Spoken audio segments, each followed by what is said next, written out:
આજે છે good Friday એટલે કે પ્રેમ અને ક્ષમા તેમજ બલિદાનનો પવિત્ર પર્વ। આજે અમદાવાદમાં તેની ખાસ ઉજવણી કરવામાં આવી હતી। અમદાવાદના સેન્ટ ઝેવિયર્સ લોયોલામાં આજે મોટી સંખ્યામાં ખ્રિસ્તી ભાઈ બહેનોએ ચર્ચમાં પ્રભુની પ્રાર્થના કરી હતી। અહીં કલાકારો દ્વારા ઈસુ ખ્રિસ્તના જીવન કવન પર નાટક પણ ભજવવામાં આવ્યું। આજથી 2000 વર્ષ પહેલા નિર્દય રીતે ક્રૂસ પર ઈસુ ખ્રિસ્તને મૃત્યુ પામ્યા હતા, ત્યારે ગુડ ફ્રાઈડે એટલે કે કરુણા, પ્રેમ, ત્યાગ, બલિદાન, શાંતિ અને મુક્તિનો દિવસ।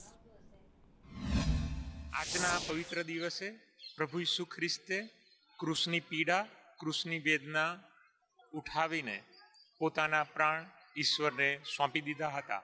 એને જ આપણે ગુડ ફ્રાઈડે તરીકે ઓળખીએ છીએ। ક્રૂસ એ ખ્રિસ્તી જીવનમાં અમે માનીએ છીએ, અત્યારે પવિત્ર માનીએ છીએ, પરંતુ પહેલાં એને પાપની નિશાની તરીકે ઓળખવામાં આવતી હતી।